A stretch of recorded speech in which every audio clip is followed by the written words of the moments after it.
Hey everyone, welcome back to my Klipper guide, my 2024 Klipper guide on how to easily install Klipper with MainSailOS and KIAUH, or Klipper Installation and Update Helper. This is episode 3, where we're going to just go into a config file, go through it and kind of talk about the config and some tips and tricks for you all when it comes to making your config file. I just want to say a big thanks to everyone who's joined my Patreon and my YouTube membership on my way to hopefully doing this full time. If you're interested in supporting me, check out the link to my Patreon below or become a YouTube member. If you want to support me other ways, you can purchase some parts from West3D. I have an affiliate link in the description below that helps as well. And most all of my bill of materials have affiliate links for AliExpress. So if you're building one of my printers and you're going to order parts off AliExpress, check out my bill of materials for the printer that you're looking at and purchase from one of my affiliate links. It doesn't cost you anything extra and it definitely helps me out. So I appreciate everyone doing that and supporting me. It really does help. So as I said, we are going to be going through a basic config file on a Core XY printer. This is going to apply to a Cartesian printer as well if you have an Ender 3 or something like that. Most of the stuff is going to be the same, but I'll try to take you through a config in as much detail as possible and give you some tips on how to actually set up your printer and that type of thing. So there's really two ways to start this, to start your own config. And that depends on what you're building. If you have converted a Ender printer or an OEM printer to Klipper, you're most likely going to start with a pre-made config file for that specific printer. Now, it depends on how you've converted to Klipper. If you use the stock mainboard, so for instance, if you're using a Crowdy board, you're going to be using a config file that is specific to the Crowdy board, and then it will also be specific to the Ender 3 or whatever that you're converting. If you actually have an Ender 3, let's say, and you bought a Big Tree Tech board, like a Pico or something, or an SKR Mini E3 or something like that, most of the time you're going to just get a generic config file for that board and customize it later. So what I mean here is I'm on Klipper's GitHub, and on the GitHub there is a repository of a bunch of default configs for all sorts of printers. I will put a link to this in the description below, and essentially this is a great starting point if you're converting a printer over, or if you're going to be starting on a main board from scratch. So you can see right here, this has config files for Big Tree Tech boards. These are generic config files for Big Tree Tech boards. They're not specific to any printer. They're just for the main board. So this will have all the pins for your main board so that you can go ahead and customize it for your printer. Now, I will put an asterisk here saying you may want to just go directly to Big Tree Tech's GitHub and grab this config file itself. I can see this was updated last year. I don't know how accurate or up to date these configs will be. So I always recommend go to your board manufacturer's GitHub and grab the config file from them. That way you'll know it's the most up to date. If you can't find that and it is here, then use the one that you find here. So, as I said before, these are the kind of the configs for main boards, right? We have pretty much most all the Big Tree Tech main boards here. We have Duet stuff here, FISEC, Mellow, all that kind of stuff. We have MKS Robbins. These are popular in some older FL Sun printers, things like that. We also have some ramps boards, which can be popular in older 3D printers if you're converting them over. A lot of times they're just like a one-off or a custom version of a ramps board, and the pins will still be the same. If we keep going down here, you can actually now start to see These are config files for printers using their stock mainboard. So for instance, if we had an ANET or an Anycubic i3 Mega from 2017 and we're using the Anycubic's mainboard, this is the config that you would use. So this config is specific to the i3 Mega, and it's also specific to the Anycubic board. However, if you had an Anycubic i3 Mega, but you went ahead and put a Big Tree Tech SKR into it, then we're going to be just using the SKR Mini E3, for example, and then you will customize it. However, you could use both of these as a reference. So for instance, we could go into this, we could open up both of these here. So I'll open up that in a new one. And let's go back to the Anycubic i3 Mega. And I want to try to like make this as easy for you to understand as possible. So if we are converting our printer over to Klipper and we're using this board, we want a generic config for our board, right? But then we can also go to the Anycubic's config if we want some of the values, right? So these pins will not pertain to our conversion if we're using a Big Tree Tech board. They have completely different pin names, as you can see here. Step pin on a stepper X is PB13, and this one is PF0. So you would not use this Anycubic config file on the i3 if you have a Big Tree Tech board. But we can definitely take these values, the min position for your X. Where is your end stop located? What's your maximum on X? Like how much travel on X can you have? How fast do you want to home? These values you can put into here. As you can see, these are generic values that aren't associated to any printer. So we want to put our X and Y travel values, right? We want to start telling Klipper what our printer's dimensions are and that type of thing. So we can absolutely start taking some of those values over. We can start taking over our like sensor type. What sensor is our i3 using? Most of the time you're going to be using the stock sensor that came with your Anycubic i3 if that's what you're doing. So you could go ahead, take that and replace it into your Extruder's thermistor. So that's why I'm saying is this is still a really great starting point for getting those numbers that you might not know, as far as how much Z do you have, how much X, how much Y travel do you have, what is your stock Cartesian settings as far as how much acceleration should you start with out of the box, all that kind of stuff. So it can be a little confusing when you think about this, but that's probably the best way I can explain it. And again, if you have an Ender 3, pretty much all the Ender 3s are listed here. If you're using a Ender 3 and you're also using the Ender 3 stock mainboard, then go ahead and use this config file. Just copy it and paste it right into here. You're going to get rid of all this and you're just going to paste it into there.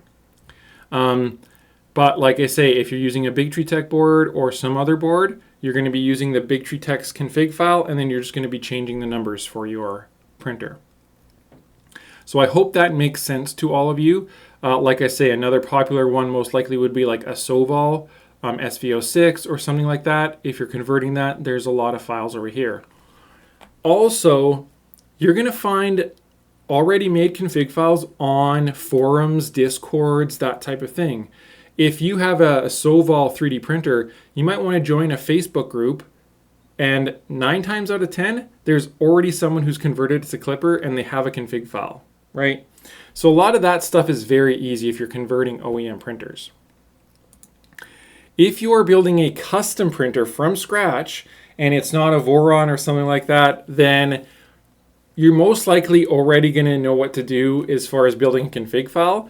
But if not, we'll run through a config file to show you kind of what you need to get a printer up and running. But like I say, if you're building a Voron or you're building one of my printers or something like that, you're already going to have a config file to start with anyways. So it's only like if you're like me and you're building a brand new printer from scratch and you have to put in all the numbers from scratch and build your own config. where you're going to run into like a lot of issues. But we're going to go through this config file here, and I'm going to just show you kind of some main things you need to be aware of, some tips and tricks, just to get you more acclimated to Klipper. So I've renamed this config file rc150_config. You should always have a printer.cfg. So that's what this would normally be called. As I said in episode 2, usually at the beginning of our config file, we're also going to include any other files we want Klipper to read. So Klipper is reading my Mainsail config. This may have some homing macros in there, some custom Mainsail stuff in there. We always need to make sure we're reading our Mainsail config. Every Mainsail install comes with a mainsail.cfg, so you should always have that here. If you're using Fluid, it would be the same. There would be a Fluid CFG here. I don't use Fluid. I'm not a fan of it. It's just my personal preference, but Fluid would basically be the same. You can also see here I have a homing config. You can put in whatever configs you want here, and this is the beauty of Klipper. You can make Klipper how you want it to look. So for instance, you can see here I have a print start config and a print end config. I can put these macros in my printer CFG. I could have a separate file for these if I want to get them out of here and I want it very nice and clean. So I can have a config file for any specific thing I want. I can have a homing config file. I can have a config file just for my BL Touch, really. I can have a config file just for my probe, like my accelerometer or anything like that. You can have a config file for all sorts of stuff. You can see here I have another config file for CAMP, which is Klipper Adaptive Meshing and Purging. So it has its own config file to keep things nice and clean, right? Or you can put everything in your printer config if you want to. So Klipper is very, very customizable, and we can have as many or as little config files as we want. This is what my setup is here. You can see I also did have a config file for my accelerometer. That's my 80XL here. And then I have another separate config file for my Cartesian probe. Now, I believe I changed this later on and my Cartesian probe is in this, but at the end of the day, it's whatever you're comfortable with. So as we move down here, you can see I have macros right in my printer config. I can definitely do that. And I have what everyone really should have with Klipper is a print start macro and a print end macro. Now, these will vary depending on your printer, your slicer, and all that kind of stuff. I'm not going to go into it really in depth on how this macro works, but again, most printers will already give you this kind of stuff, like Voron would have that set up for you. Orca Slicer would already be able to read this kind of stuff out of the box, and you don't really have to worry too much about that. So basically, I have a print macro here. I call this print start, and what my macro does is it homes the printer, it turns on absolute positioning, it moves the nozzle away from the bed, and it does my line purge, which is included in CAMP. And that's all it does, and then it starts printing my file. Same with print end. Once the print is done, the macro basically, or my slicer would have put in my G code to look at print end. And print end now tells it to do absolute positioning. We're going to move to the center of the bed, and then we're going to be turning off our heaters, turning off the motors, and then that's going to be the end of our print. So that's how a basic print start and print end macro look like. If you want more information on these two things, you could take a look at Ellis's tuning guide. I'll put a link in the description below. It's good reading for anybody doing anything with 3D printing. It's a great way to tune your printer, especially if you're running Klipper. It shows you how to set up print and start macros for all sorts of different slicers like Cura, Super Slicer, Prusa Slicer, that type of thing. I also have a level bed macro here as well. So when I run this, it goes through and does my bed level.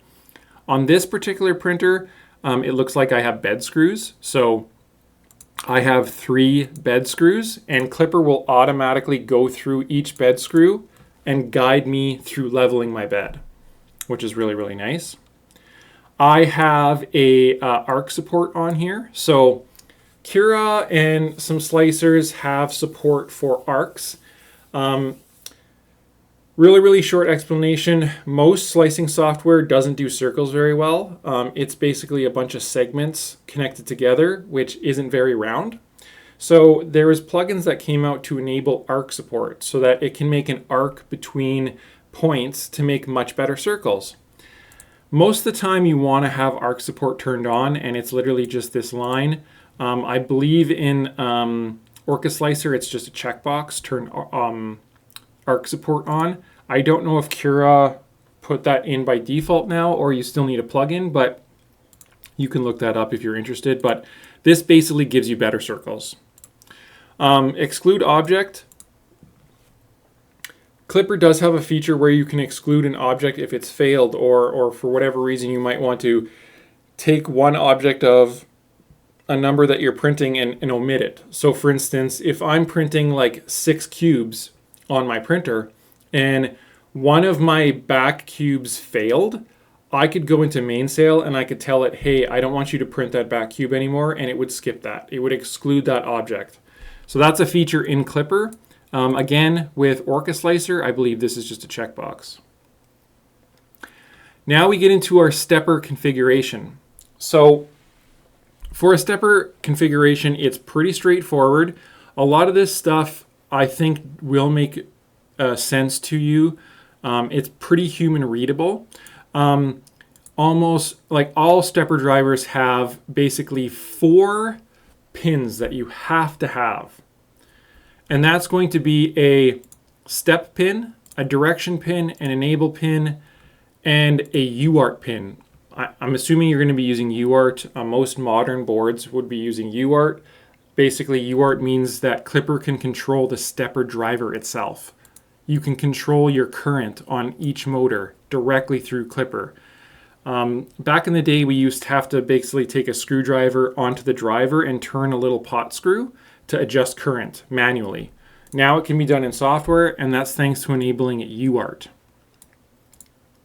In my particular config here, I have a TX pin for some reason, but we won't really worry too much about that. But all stepper drivers will look the same. So we have our step, direction, and enable.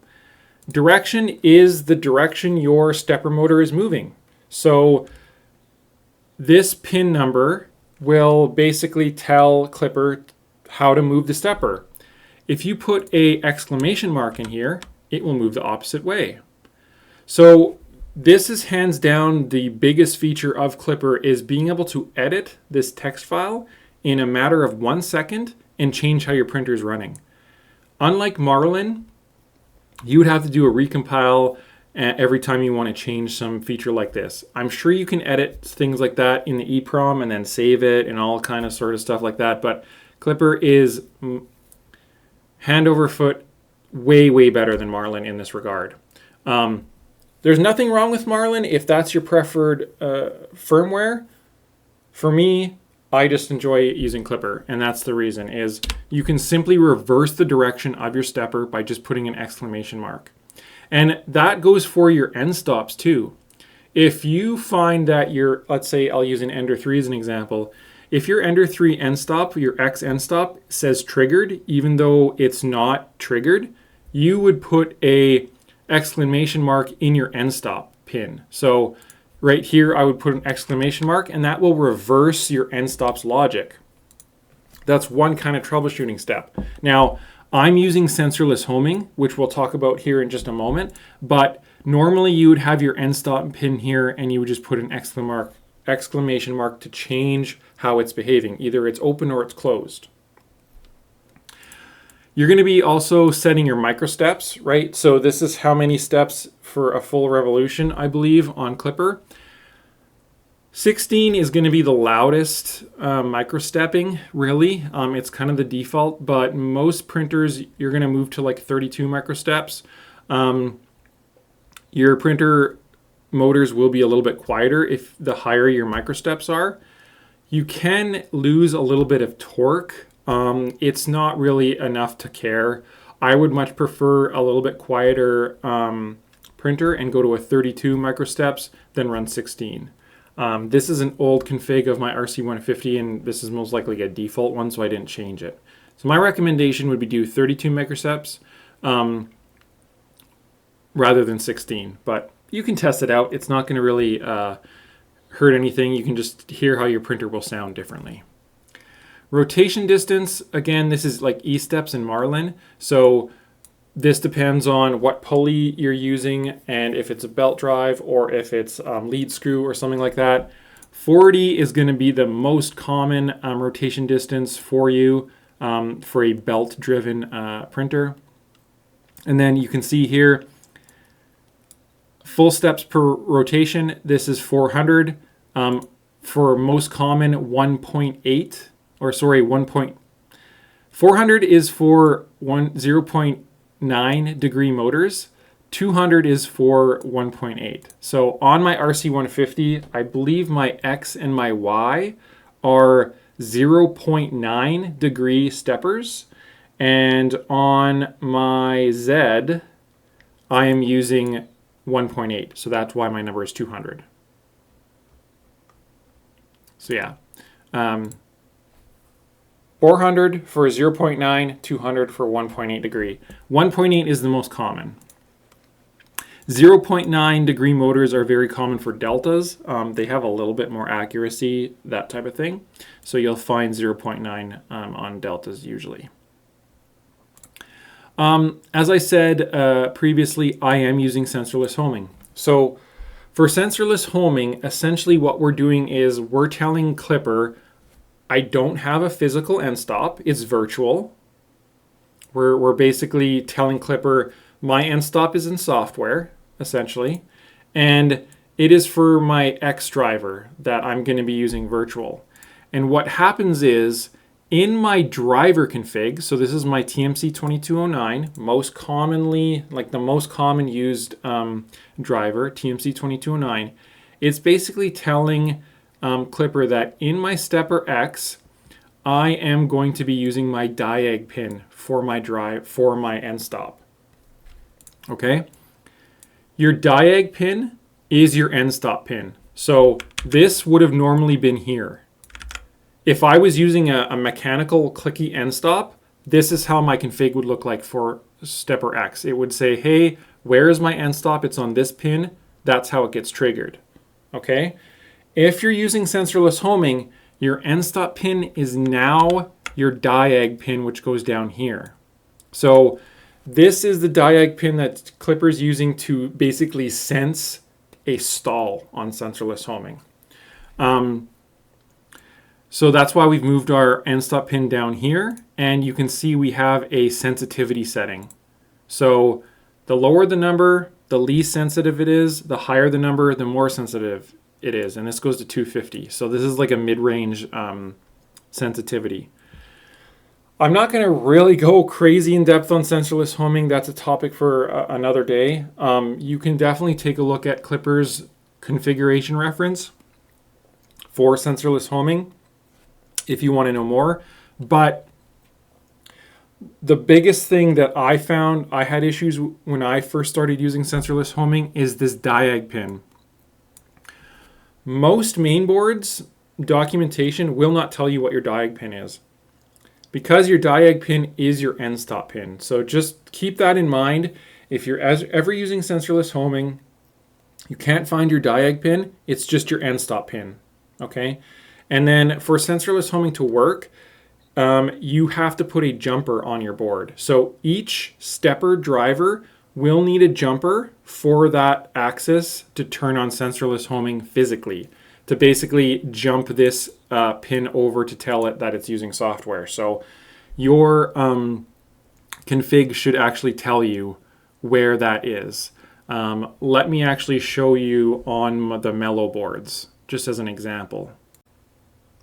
All right, so here is the Mellow Fly D5 board, and this is their manual essentially. So we can see here a couple things that I want to show you. Most all mainboards, you're going to have to tell your mainboard that you're using UART to communicate with your steppers. You're telling Klipper, or you're telling the mainboard that you're using smart steppers that you want to control via software, essentially. So if we scroll down here, you can see how we turn on UART mode. There is a jumper that we need to put onto every single stepper to turn UART on. Okay, so again, 99% of the time you're going to be using UART if you're using a aftermarket mainboard like a Big Tree Tech board, a Mellow board, a FiSec, whatever it might be. All of your stepper drivers should be using UART mode. So check your mainboard's manual how to put the jumper in for UART. So for X, Y, and Z here, we definitely would want to have these jumpers in place to tell the mainboard, hey, I'm going to be controlling you via software. Normal jumper mode, this is for dumb drivers. If you're using like the old like 4990s or whatever it is, where you would be using a screwdriver to control your current and all that kind of stuff. You're not really going to be using this in 2024. So also, we can see the diag pin. So if we're using sensorless homing on our extruder Z and Y, we need to make sure that we jump our diag pin so that we can use sensorless homing. This is another important step. Every mainboard will have a diag pin in a different location. Sometimes it's underneath the driver, sometimes it's like below it, or in different locations and stuff like that. So essentially you're just, again, telling the mainboard, hey, I'm using a sensorless homing. I do not have an end stop plugged in my end stop ports here. Okay. So that's why you always want to refer to the manual of the board that you're using. So that's a quick rundown on sensorless homing. It's not as complicated as it sounds. I use it on most all my printers. It saves on wiring. It saves on adding end stops everywhere. And it's very nice to just control things in software. Y is the exact same information. It's just different pins for your Y stepper, right? For sensorless homing, we're using a virtual end stop, but that's on Y this time. And your X and Y axis very well may have different sensitivities for X and Y. So it's not unheard of to have different values here. So for Z, again, it's basically the same thing. My RC150 is using a gear reduction, so it's a 3-to-1 gear reduction. I am putting my gear ratio in here, and then my rotation distance stays the same because Klipper knows it's a 3-to-1 gear reduction. I am using a end stop. I am using cartographer probe, or you could be using a BL Touch. Again, we are telling Klipper, hey, I'm using a virtual end stop and it's a probe. And this is important here, this probe portion. We would have a probe section set up below in our config file that would have all our BL Touch info or our cartographer info in there. And then again, we have more information on how much Z travel do we have, how fast do we want to home, all that kind of stuff. And I guess I didn't really touch really much on this, but again, this is where we're setting our amps for our motor or our run current, right? So definitely double check, make sure your amps are set right. You don't want to burn your motors out. You don't want to burn your steppers out, that type of thing. This should be set up pretty close for you already, depending on what config you go for. About the only thing that I would suggest really pay attention to is your extruder. A lot of little tiny NEMA 14 stepper motors on like a stealth burner, or if you're running like a Sherpa mini extruder or something like that, they definitely do not want high current. You'll burn your motor out. So make sure your extruder current is lower. In my case, I'm running a high temp motor, I think, on this one, so I'm running 0.65 amps. But normally you would see like a 0.4, 0.35 or something here. You don't want to run 0.9 or 0.8 on a small stepper like that. A lot of times you'll burn it out. All right. So for extruder, we have a couple more options here to tell Klipper. Our rotation distance for our extruder is very, very important. This is how to tune your extrusion, essentially, for your extruder. And I will stress this. No matter what printer you're building, this number will be different for every single printer. Meaning, just because you're building a Voron 0.1 does not mean you can just grab a rotation distance from another Voron 0.1. It might be slightly off. Everything can be slightly different on your build, and you want to calibrate this every single time. So again, don't just assume, hey, I've got a V0. I can actually, or I have a Rook, I can take this number and I can run with it. It's a good starting point, but you still want to calibrate your rotation distance. And I have a really handy guide on my website on how to do that for Klipper. If I go to my website here,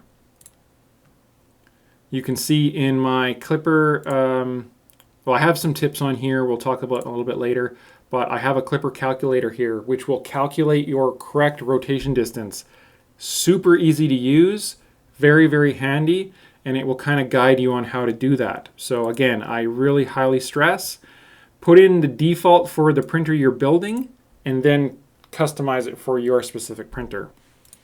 We need to tell Klipper our nozzle diameter. Most of the time it's going to be 0.4, but it might be 0.6 or 8 or something depending on what nozzle size you're using.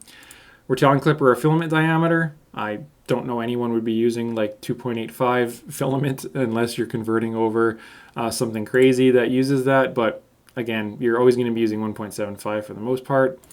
We're telling what pin our heater is connected to, what pin our thermistor is getting connected to, all that kind of stuff. So the type of thermistor and what pin our thermistor is connected to. Klipper will give you a bunch of different types. So if you're building a custom printer, wherever you bought your thermistor from, it will tell you what type it is. If it is a Ender 3 or something like that, go to the Klipper config here and find out what Enders use and put it in there. I have a negative min temperature here because I was troubleshooting this printer and I didn't have an thermistor connected. So this allows Klipper to work without an end stop. So Klipper will turn the printer off if it sees a negative value or anything weird. So I've just kind of overrode that. I've also put in Klipper has a safety feature. What's your max temp, right? So if your printer, for whatever reason, started going above 300, Klipper will shut the printer down. Now, this is completely fine for your hot end, which is controlled via the main board directly. It's a little bit different on a Z if you're using an AC bed.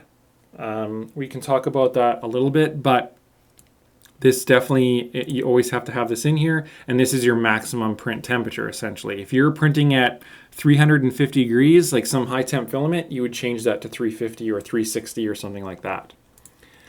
This is where you set up your pressure advance. Again, check out the Ellis's tuning guide below. It's massively helpful on how to tune pressure advance. You should always tune pressure advance for every printer. It's very important, and this number can actually differ based on what filament you're using, whether it's ABS.